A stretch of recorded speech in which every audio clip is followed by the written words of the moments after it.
Hello everyone, welcome to my YouTube channel Shiksha Diksha. तो चलिए शुरू करते हैं आज की अपनी वीडियो। आज की जो हमारी वीडियो है वो आपके लिए बहुत ही इंपॉर्टेंट है, बिकॉज उसमें हम लोग मोस्ट इम्पॉर्टेंट एक्सपेक्टेड एमसीक्यूज देखने जा रहे हैं। और ये एमसीक्यूज आपके बहुत सारी मतलब कि जो भी है, लाइक पॉलिटी हो या फिर आपका साइंस हो, हर एक जगह से लिए गए। ठीक है, तो मिक्स्ड एमसीक्यूज है। जल्दी से इनको देखते हैं, लेकिन उससे पहले आपके लिए एक बहुत ही इम्पॉर्टेंट न्यूज़ है जो आपके साथ शेयर करना चाहते हैं। हाँ, अगर आपने अभी तक अनअकैडमी का सब्सक्रिप्शन नहीं लिया तो जल्दी से सब्सक्रिप्शन ले लीजिए और मेरे इस चैनल को भी सब्सक्राइब कर लीजिए अगर आपने अभी तक सब्सक्राइब नहीं किया, और बेल आइकन को प्रेस कर लीजिएगा। ठीक है, और आप मुझे इंस्टाग्राम पे फॉलो कर सकते हो, लिंक आपको डिस्क्रिप्शन में मिल जाएगा। उसके साथ सबसे इम्पोर्टेंट न्यूज़, ठीक है, सबसे इम्पोर्टेंट न्यूज़ क्या है कि आरआरबी एनटीपीसी चैंपियनशिप का जो बैच है वो स्टार्ट होने जा रहा है। एंड इसमें एक सबसे इम्पोर्टेंट चीज़ है, ये जो देखिए आपको ये बताना चाहते हैं कि इसमें होना क्या है। ठीक है, यहाँ आपको फ्री टेस्ट सीरीज़ मिलेंगी, तो कुछ दिन आपको फ्री टेस्ट होंगे जहाँ पे आपको क्या करना है, एनरोल करना है, पार्टिसिपेट करना है। ये एकदम फ्री ऑफ कॉस्ट है। ठीक है, देखिए यहाँ पे जो आपके टेस्ट है उनकी टाइमिंग दी हुई है। GAPYQ डेली T20 अक्टूबर में, ठीक है, स्टार्ट 5 अक्टूबर से स्टार्ट हो जाएगा। फ्री टेस्ट है, टेस्ट की टाइमिंग दी हुई है। एनालिसिस भी होगा टेस्ट का, और आप देख सकते हो एजुकेटर्स भी आपको दिए हुए हैं। ठीक है, इसके अलावा और भी है आपके यहाँ पे देखिए, मैथ्स और रीजनिंग के PYQ daily T20 October start from 5 अक्टूबर। ठीक है, यहाँ पे भी आपको फ्री टेस्ट मिल रहा है, 7 बजे से स्टार्ट है और एनालिसिस करवाया जाएगा 8:30 बजे से। एजुकेटर्स आप लोग देख सकते हो। तो है क्या बेसिकली, ये जो आपका फ्री टेस्ट है, इस फ्री टेस्ट, ऐसे बहुत सारे फ्री टेस्ट आप लोगों के लिए रखे गए।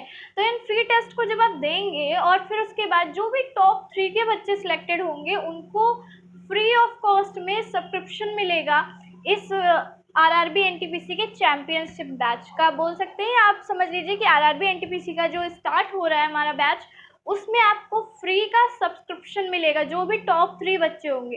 तो लेट मत कीजिए, जल्द से जल्द इनरोल कीजिए। आपको क्या करना है, सिर्फ फ्री टेस्ट देने हैं। ठीक है, आपको ये फ्री टेस्ट में इनरोल करना है, जल्दी से इनरोल कीजिए।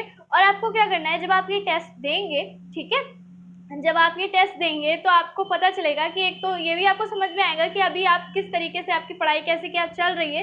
इसके साथ दूसरी सबसे खास बात कि अगर आप बहुत अच्छा कर ले जाते हो तो आपको अनअकैडमी का फ्री का सब्सक्रिप्शन भी मिल सकता है।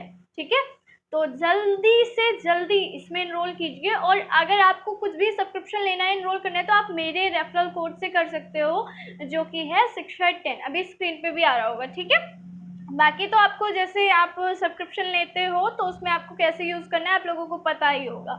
चलिए शुरू करते हैं हम अपनी आज की वीडियो।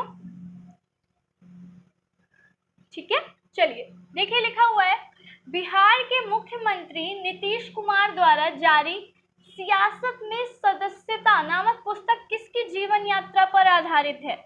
ठीक है, देखिए ये जो बुक है, बिहार के मुख्यमंत्री नीतीश कुमार द्वारा जारी सियासत में सदस्यता नामक पुस्तक। पहले तो देखिए सबसे इम्पोर्टेंट बात कि किसने लिखी है। अगर हम बात करें, ये थोड़ा सा क्वेश्चन जो है थोड़ा सा गलत दिया हुआ है। नामक पुस्तक किस पर लिखी गई है, तो वो लिखी गई है विजय चौधरी के द्वारा लिखी गई है। किसके द्वारा लिखी गई है हम बोले तो ये विजय चौधरी के द्वारा लिखी गई है। राइटर जो है विजय चौधरी हैं। और इसमें जो है किसके बारे में बात की गई, भाई नीतीश कुमार के बारे में भी बात की गई है, नीतीश कुमार के बारे में। ठीक है, कैसे क्या बिहार में उनका कैसा क्या सफ़र रहा, वो सारी चीज़ों के बारे में बात की गई है। और विजय चौधरी के द्वारा ये जो बुक है ये लिखी गई है। और बुक का विमोचन जो है, वो बुक का नाम है सियासत में सदस्यता। और वो बुक किसने जो है जारी की, वो नीतीश कुमार ने जारी की। ठीक है, चलिए आते हैं भाई नेक्स्ट क्वेश्चन पे। नेक्स्ट क्वेश्चन देखिए क्या कह रहा है, निम्न यंत्र में, यहाँ आपका साइंस का क्वेश्चन आ गया, निम्न यंत्र में विद्युत धारा का मापन करते हैं। विद्युत गलत लिखा हुआ है। ठीक है, निम्न यंत्र में विद्युत धारा का मापन करते हैं। कौन से यंत्र से पूछ रहा है विद्युत धारा का मापन करते हैं। पहला है वोल्टमीटर, दूसरा है एनीमोमीटर, तीसरा है पायरोमीटर एंड चौथा है अमीटर। तो अगर हम बात करें कि हम लोग जो विद्युत धारा यानी कि जो करंट है, इलेक्ट्रिक करंट, उसका मापन किसके द्वारा किया जाता है, अमीटर के द्वारा किया जाता है, एमीटर बोलिए या मीटर बोलिए, इसके द्वारा विद्युत धारा का मापन किया जाता है। अब सबको देख लेते हैं, वोल्ट मीटर या वोल्टामीटर जो होता है इसके द्वारा क्या नापा जाता है, दो बिंदुओं के बीच विभवांतर जो होता है वो नापा जाता है, ठीक है। इसके अलावा जो एनीमोमीटर है, एनीमोमीटर से क्या करते हैं, वायु का वेग मापते हैं, वायु का वेग, एनीमोमीटर के द्वारा वायु का वेग मापा जाता है। पायरोमीटर के द्वारा क्या मापा जाता है, बहुत अधिक ताप को जब हमें मेजर करना होता है, तो पायरोमीटर के द्वारा किया जाता है। मीटर मैंने बता दिया आपको कि विद्युत धारा का मापक है, ठीक। तो आप लोग समझ गए होंगे कि इसमें क्वेश्चन पूछा गया था विद्युत धारा का मापन करते हैं, किससे करते हैं भाई, एमीटर के द्वारा करते हैं, ठीक है। आते हैं नेक्स्ट क्वेश्चन पे। नेक्स्ट क्वेश्चन क्या कह रहा है, सूफी संत ख्वाजा मोइनुद्दीन चिश्ती का उर्स यहाँ पर मनाया जाता है। ख्वाजा मोइनुद्दीन चिश्ती को ही ख्वाजा गरीब नवाज बोलते हैं, गरीब नवाज, ठीक है। बहुत फेमस है, सुना होगा आपने, राजस्थान में अजमेर में दरगाह बनी हुई है, चादर भी चढ़ाई जाती है, राजस्थान राज्य सरकार की तरफ से भी चादर चढ़ाई जाती है, पुलिस वगैरह भी जो है चादर चढ़ाते हैं। और इसके अलावा श्रद्धालुओं की तो भीड़ लगी रहती है, देश विदेश से लोग आते हैं चादर चढ़ाने, मन्नतें मानने और उर्स में भी शामिल होते हैं, ठीक है। तो देखिए आपके ऑप्शन क्या थे, फतेहपुर सीकरी, आगरा, अजमेर शरीफ, बिहार शरीफ। इसमें से आपका राइट क्या हो जाएगा, अजमेर शरीफ, ठीक है। मेला लगता है यहाँ पे, और कहाँ पे है ये, राजस्थान में, ठीक है। चलिए, हाँ, थोड़ा सा जो मैंने आपको बता दिया ये इंपॉर्टेंट चीज याद रखिएगा, गरीब नवाज भी बोला जाता है। और चिश्ती सिलसिले से थे, कौन से संप्रदाय से थे, सूफी संप्रदाय है एक चिश्ती, उससे बिलोंग करते थे, ठीक है। आते हैं नेक्स्ट क्वेश्चन पे। इनमें से कौन सा रोग मच्छरों से होने वाला रोग नहीं है, इनमें से कौन सी डिजीज है जो कि मॉस्किटोज के द्वारा नहीं होती। पहला लिखा है डेंगू, तो डेंगू तो होता है भाई मॉस्किटो से, ठीक है। मलेरिया भी मॉस्किटो से होता है। फाइलेरियसिस जो लिखा है मतलब फाइलेरिया भी जो है वो आपका मच्छरों के द्वारा होता है, उसको बोलते हैं हाथी पांव, ठीक है। अब देखिए आपको चौथा लिखा हुआ है घेंगा यानी कि गॉइटर, इसको हम लोग इंग्लिश में क्या बोलते हैं, गॉइटर। ये आपका जो रोग है ये मच्छर के काटने से नहीं होता बल्कि किसकी कमी से होता है, लैक ऑफ आयोडीन की कमी से होता है, ठीक है। आयोडीन की कमी से होता है। और आयोडीन जो है आपका किसमें बहुत अधिक पाया जाता है, एक तो सॉल्ट में भी पाया जाता है, ठीक है, सॉल्ट में भी पाया जाता है। इसके अलावा जो आपके नीलहरित शैवाल होते हैं, जो समुद्री शैवाल होते हैं, उनमें भी आयोडीन प्रचुर मात्रा में पाया जाता है, ठीक है। इसके अलावा जो आपके सी फूड होता है ना, सी फूड में कुछ भी देख लीजिए, चाहे आपकी फिश हो गई या फिर और भी कुछ, तो उसमें भी आपका आयोडीन अच्छी खासी मात्रा में पाया जाता है। और आयोडीन की कमी से ये घेंगा रोग हो जाता है, जिसमें होता क्या है कि जो एक ग्लैंड होती है, थायराइड ग्लैंड जो होती है ना आपके गले में उपस्थित होती है, वो फूल जाती है, उसमें एक गांठ जैसी हो जाती है, वो फूल जाती है और इस बीमारी का रूप ले लेती है। वो गांठ जो है गले के पास आ जाती है, फिर वो जो है सही नहीं होता है, या तो फिर उसकी सर्जरी ही होती है। और सर्जरी भी कितनी मतलब उसकी पॉसिबल है कि नहीं है वो तो मुझे बहुत ज़्यादा नहीं पता, लेकिन ये सर्जरी होती है, मैंने ऐसा कुछ सुना है उसके बारे में। तो जो घेंगा रोग है इसके बारे में आप लोग समझ गए, ठीक है। इसे क्या बोलते हैं, गॉइटर भी बोलते हैं। इसके अलावा इसे एक रोग और बोलते हैं गलगंड, ये भी बोला जाता है इसे। चलिए आते हैं नेक्स्ट पे, नेक्स्ट क्वेश्चन को देखते हैं। हाँ, थोड़ा सा मैं इस पे और बता दूं एक चीज आपको, ठीक है। डेंगू और मलेरिया तो आप जानते ही मच्छरों के काटने के द्वारा होता है, ये तो दोनों एक टाइप के फीवर है, ठीक। फाइलेरियसिस जो है इसमें क्या होता है, हाथी पांव जो फाइलेरिया होता है इसमें क्या होता है, जब काट लेता है वो मच्छर तो पैर जो है, पैर बहुत ज़्यादा फूल जाता है और फिर वो हमेशा ऐसे ही रहता है, इसका कहते हैं कोई इलाज भी नहीं है। चलिए, जातक पवित्र ग्रंथ है। जातक में क्या है कि कुछ कहानियां हैं, कहानियों का संग्रह है, जातक जो है कहानियों का संग्रह है। अब देखिए आपका ऑप्शन है वैष्णवों के, ईसाई के, बौद्धों के या शैवों के। वैष्णव किसको बोलते हैं? भगवान विष्णु या उनके जितने भी अवतार हुए हैं उनके उपासक लोग जो होते हैं वो मोस्टली वैष्णव कहलाते हैं, ठीक है। शैव धर्म को मानने वाले जो हैं वो शिव को, भगवान शिव को मानने वाले या उनकी आराधना करने वाले शैव कहलाते हैं, ठीक है। अब जैसे कि हम लोग मोस्टली जितने भी लोग हैं वो मोस्टली वैष्णव होते हैं, क्योंकि शैव लोग जो होते हैं ऐसा नहीं है कि जो शिव की आराधना करता है वो शैव हो गया, ऐसा कुछ भी नहीं है। हम लोग सभी को मानते हैं और सभी की आराधना करते हैं, लेकिन हम लोग वैष्णव हैं, ठीक है। शैव जो होता है उनका थोड़ा सा अलग होता है सिस्टम। तो जो देखिए यहाँ पे बोला गया है कि जातक पवित्र ग्रंथ है, वैष्णवों के, शैवों के, ये दोनों चीज़ तो आप समझ गए। ईसाई तो आप जानते ही हैं, ठीक है। बचा है आपका एक बौद्धों के, तो ये आपका राइट आंसर हो जाएगा। बौद्धों के पवित्र ग्रंथ माने जाते हैं जातक। जातक में है क्या कि भगवान बुद्ध की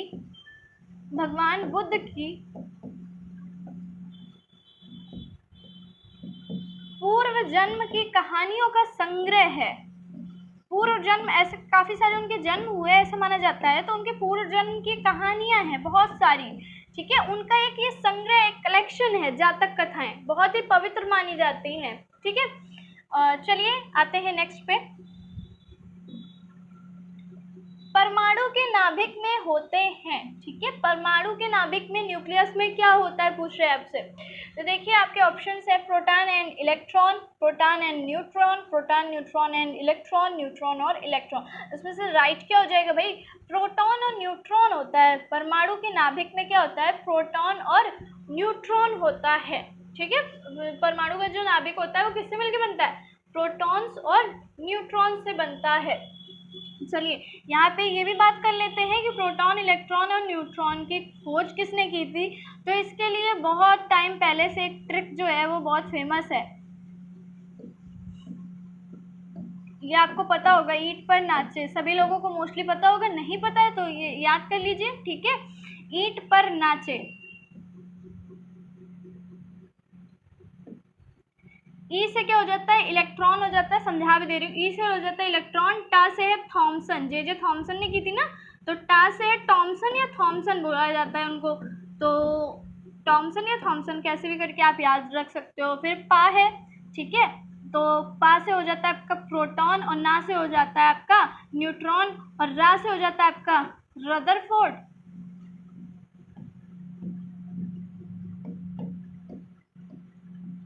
और चे से हो जाता है चैडविक। ना से न्यूट्रॉन हो जाता है और चे से चैडविक हो जाता है। न्यूट्रॉन की खोज किसने की थी? चैडविक ने की थी। बहुत छोटे से आप लोगों को ये ट्रिक बताई गई होगी, पर मैंने फिर से बता दी है कि अगर बाई चांस कभी कंफ्यूजन हो जाए तो आप अपने लिख सकते हो कॉपी में, आपको याद आ जाएगा, ठीक है। तो परमाणु के नाभिक में क्या होता है? प्रोटॉन और न्यूट्रॉन होता है। चलिए नेक्स्ट पे आते हैं। विभिन्न राजनीतिक दलों की स्वीकृति राष्ट्रीय पार्टी अथवा प्रादेशिक पार्टी के रूप में कौन प्रदान करता है? भाई मतलब यहाँ आपसे क्वेश्चन पूछा गया है कि राजनीतिक दलों की स्वीकृति, यानी कि ये पार्टी राष्ट्रीय पार्टी मानी जाएगी या प्रादेशिक पार्टी मानी जाएगी, ये कार्य कौन करता है? ऑप्शन है आपके पास, राष्ट्रपति करता है, चुनाव आयोग करता है, मंत्रिमंडल करता है, या फिर संसद करता है। तो राइट आंसर क्या हो जाएगा? चुनाव आयोग करता है। पार्टी और चुनाव के जितने भी काम होते हैं, ठीक है, पार्टी क्षेत्रीय है या पार्टी राष्ट्रीय है, ये सब डिसाइड करना चुनाव आयोग का काम होता है। चुनाव आयोग के तहत कुछ कंडीशंस होती हैं, जैसे तीन कंडीशंस होती हैं, उनमें से कोई एक कंडीशन फॉलो करनी चाहिए तो वो राष्ट्रीय पार्टी मानी जाएगी। ऐसी 3 कंडीशन होती है तो क्षेत्रीय पार्टी मानी जाएगी। इस तरीके से जो है कुछ कंडीशन चुनाव आयोग रखता है कि इतनी कंडीशन फॉलो करता हो तो वो पार्टी राष्ट्रीय पार्टी मानी जाएगी। इस तरीके से होता है, ठीक है। तो चुनाव आयोग का ही ये काम होता है। इसके अलावा चुनाव आयोग का ही काम होता है कि चुनाव करवाना, ठीक है, चुनाव करवाने का कार्य भी जो होता है वो भी चुनाव आयोग का ही होता है। और जितना भी ऐड वगैरह, मतलब कि चुनाव आयोग ही आदेश देता है पार्टियों को कि आप अपना रेडियो पे, टीवी वगैरह पे, जहाँ पे भी जाएं, अपना प्रचार, एक उनका लिमिटेड टाइम होता है कि इतने टाइम तक आप अपना प्रचार वगैरह सब कर सकते हैं, ठीक है। चलिए तो ये हमारा क्या हो जाएगा कि स्वीकृति राष्ट्रीय पार्टी या प्रादेशिक पार्टी को स्वीकृति कौन देता है? भाई चुनाव आयोग देता है। नेक्स्ट पे आते हैं। विश्व बैंक का दूसरा नाम है, वर्ल्ड बैंक का दूसरा नाम आपसे पूछा गया है। तो देखिए यहाँ पे आपके कुछ आंसर लिखे हैं, IMF यानी कि विश्व व्यापार संगठन, IBRD, bank of international settlements, या फिर इनमें से कोई नहीं। तो इसमें से आपका राइट आंसर क्या हो जाएगा? IBRD। IBRD,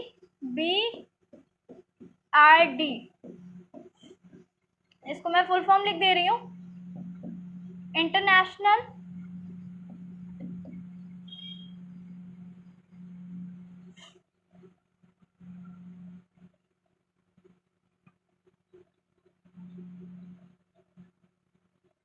चलिए यहाँ से ऐसे लिख दे रहे हैं तो आपको समझ में आ जाएगा, ठीक है।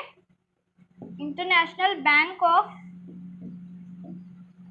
रिकंस्ट्रक्शन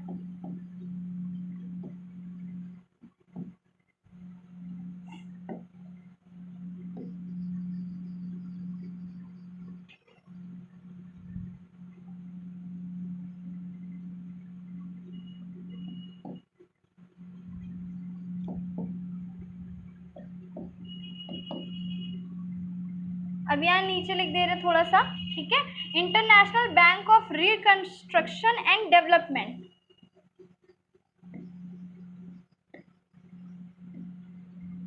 इसी को फुल फॉर्म जो है शॉर्ट टर्म में लिखते हैं IBRD। यही विश्व बैंक का आपका दूसरा नाम है, ठीक है।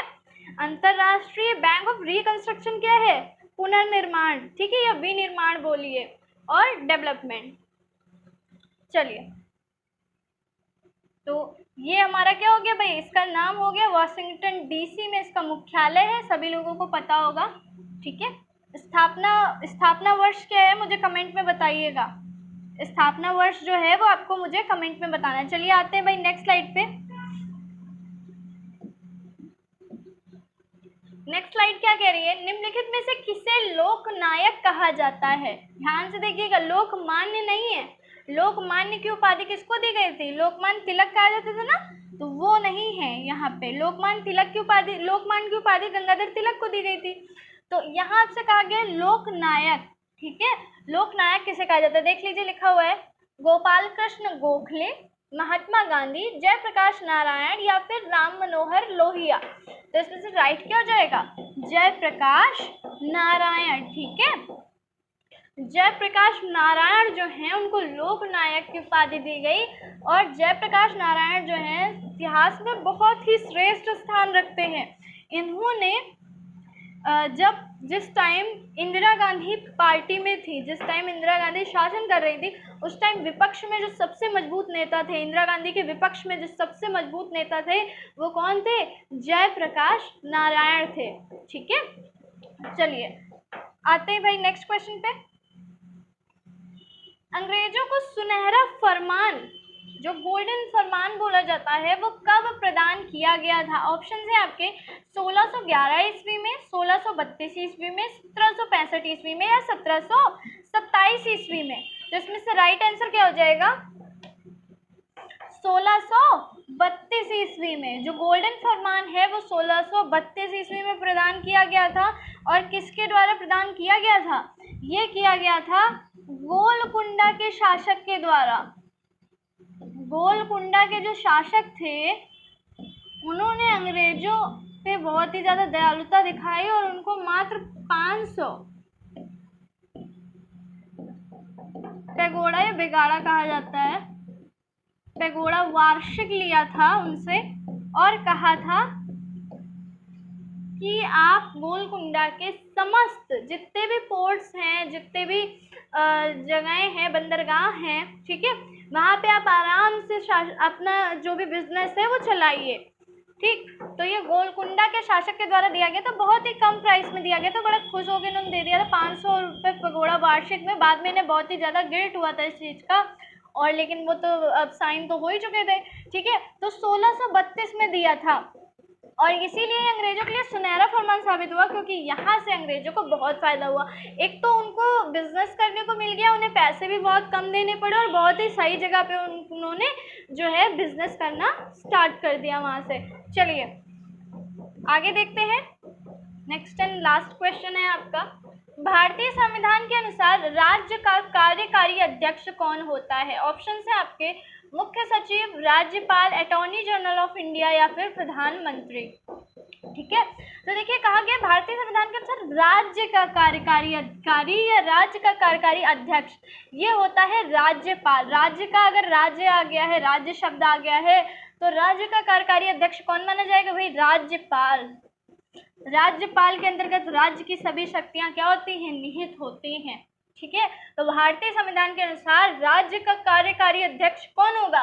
राज्यपाल होगा। ठीक है, चलिए ये हो गया हमारा आज का लास्ट क्वेश्चन। आई होप आप लोगों को सारे क्वेश्चन समझ में आए होंगे। क्वेश्चन कैसे लगे मुझे कमेंट में ज़रूर बताइएगा। आज क्वेश्चन थोड़े कम हैं, मैं कोशिश करूंगी कि आपको और ज़्यादा क्वेश्चन जो हैं आप लोगों के लिए लेके आऊँ। ठीक है, तो लगभग 20 to 25 क्वेश्चन जो है हम लोग अब से सॉल्व किया करेंगे। और आज की वीडियो आप लोगों को कैसी लगी है मुझे कमेंट में बताना मत भूलिएगा। मिलते हैं अपनी नेक्स्ट वीडियो में, तब तक के लिए पढ़ते रहिए, सीखते रहिए शिक्षा दीक्षा के साथ।